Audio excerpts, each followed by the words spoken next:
Hello lovelies, happy new year and welcome to Fanimattz YouTube channel. Please, if you've not subscribed to my YouTube channel, kindly do so. Share my channel with your soul friends and family. Come closer and let me teach you how to make this gorgeous dress. So this is the sewing part of the dress. We have three parts: the drafting part, the sewing part and the beading part. So this is the sewing part.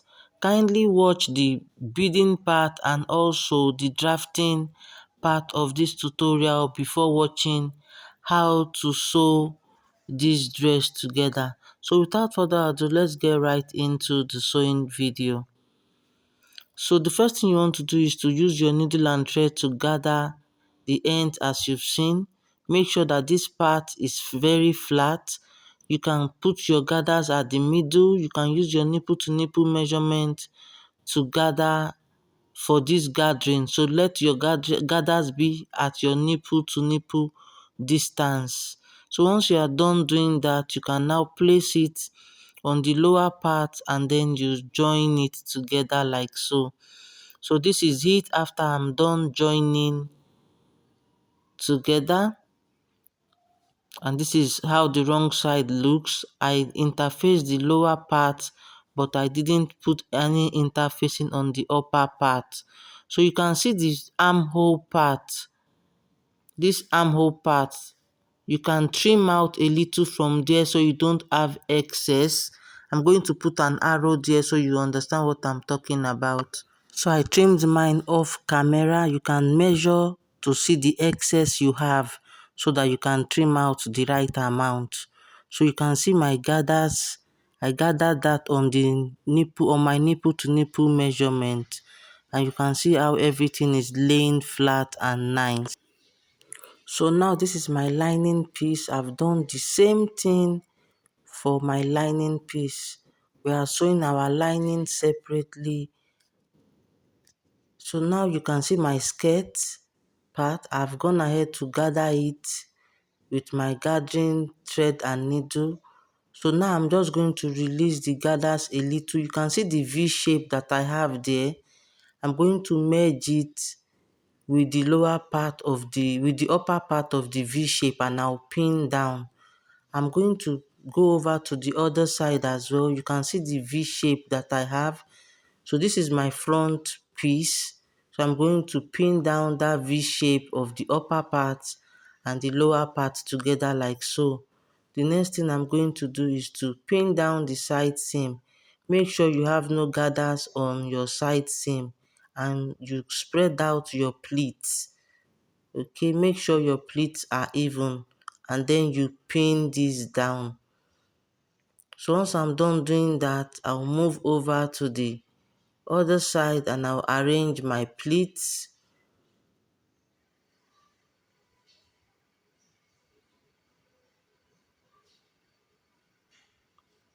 And I'm going to pin down as well.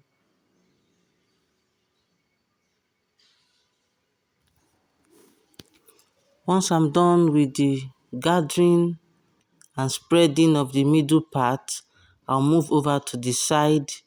I'll make sure I remove my pleats from my side seam allowance and I'll spread out the remaining pleats evenly.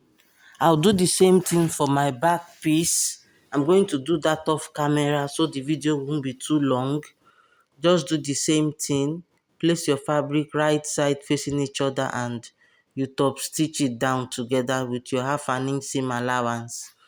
So now I'm going to cut out pockets. We'll be cutting out 4 pieces of this fabric for our pocket. So there's no right measurement for this. You just place your hand on your fabric like so. Just watch me closely. You place your hand on your fabric and then you will cut out 4 of them. So I'm cutting out the 4 at the same time.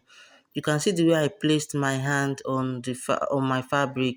So you are going to draw out excess. Make sure your hand is not tight. It's not tight on your hand. So for the opening part, make sure you have nothing less than 7 inches for the opening part. and then you shape it out nicely. Okay, but for this I went ahead to increase the opening by half of an inch, so making 7.5 inches I have for the opening of the pocket. You need your hand to be able to pass through it correctly, easily. So now this is my pocket and I have 4 pieces, 2 for the right side and the other 2 for the left side, you can see. So now I will take my pocket, right side facing my skirt. I'll come down by half of an inch from the Ankara joining and I'll pin down the pocket like so. Right side facing my Ankara fabric. You can see the way I'm pinning down, you can see the shape.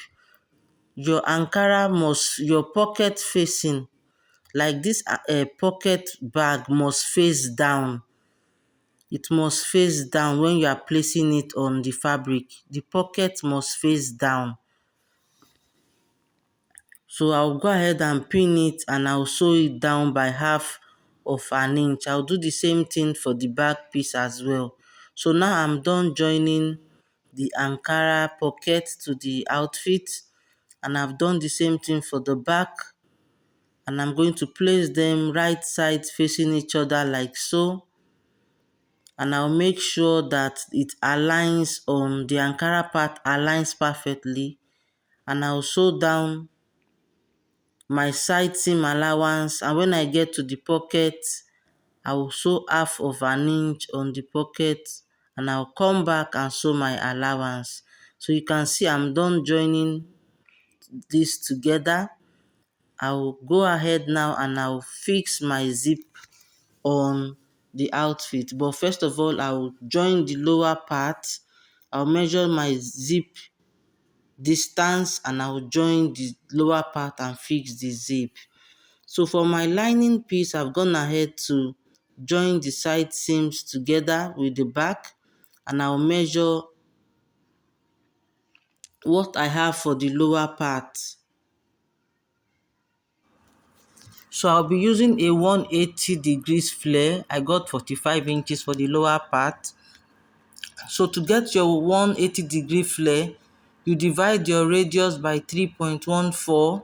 Example, mine is 45. I divide by 3.14 and I get 14 inches. Then I'll add the 14 inches to the length of my skirt, the length I want for my skirt. So the length I want for my skirt is 26 plus 14, that gives me 40. So I'll measure 40 in 2 places. And I'll place my fabric on fold like so. You can see 40 inches in 2 places. So once I'm done doing that, I will now fold. You can see the fabric is on fold. I will now fold it. I'll fold the fabric like a triangle. You can see I'll fold the fabric like a triangle. So this is how to cut your 180-degree flare. It's very, very simple.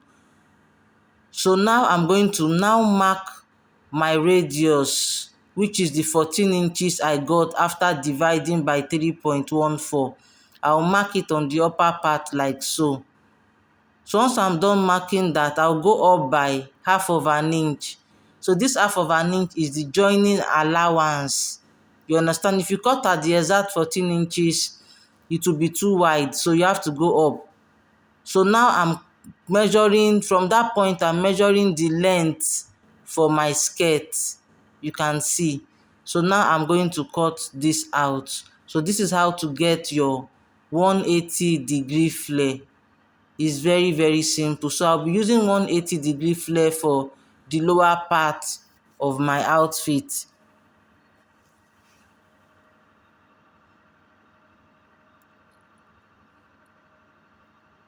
And this is how it looks after I open it up. So the next thing I'm going to do, I'll be using my hard net. I used 2 yards of hard net. Okay, you can use more depending on how full you want it, but this 2 yards is full and it's nice. Okay, camera is really not doing justice to this beautiful dress. So now I've folded the net into 3.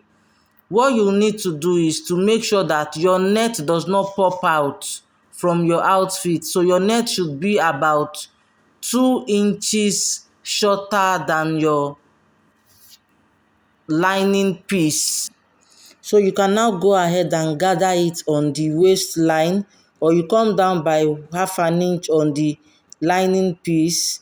So that's what I did here, and I went ahead to join it to the upper bodice. So now the next thing I'm going to do is to join the neckline of both my fabrics together. I put stay on the neckline for the front part so that my V shape can lay flat perfectly. And after doing that, I will notch the necklines so that it can relax. So the next thing I'm going to do is to join the shoulders together. So I attach the zip as well off camera. So after joining the neckline, the next thing to do is to sew down the lining on your zipper allowance. Okay.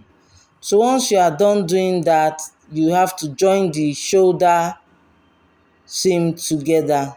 So you can see this is neatly done and everything is looking beautiful. The inside is clean, the outside is clean. You can see everything is looking beautiful and neat.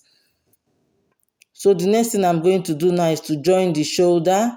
You can iron your outfit before doing this so that everything lays flat. So you place the front shoulder in between the back like so. You just sandwich it. Use the back to cover your shoulder. You can see the way I'm doing this. You put your front in between and you sew down by half of an inch. You do the same thing on both shoulders. So once you are done doing that, you measure the armhole circumference and you can use that to cut your sleeve. So the length I'm using for my sleeve is 6.5 inches. You can make yours shorter if that is what you desire, but I use 6.5 inches. So by the time I sew the lower part and the upper part, I will be left with 5.5 inches.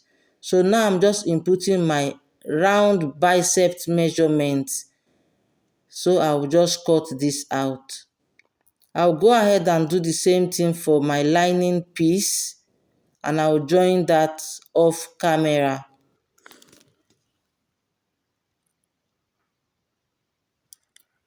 So this is what my sleeve looks like after I'm done joining the sleeve. I'll go ahead and join it to the main fabric, and this is it after I was done joining. You can see everything is looking neat on the inside and well relaxed. I will go ahead and give this a good press off camera. You can see the inside. This is clean and beautiful. And for my armhole, I used bias tape to tape the armhole circumference. So we are done with the sewing part of this video and we'll move ahead to the beading part. Thank you so much for watching. Have a nice day.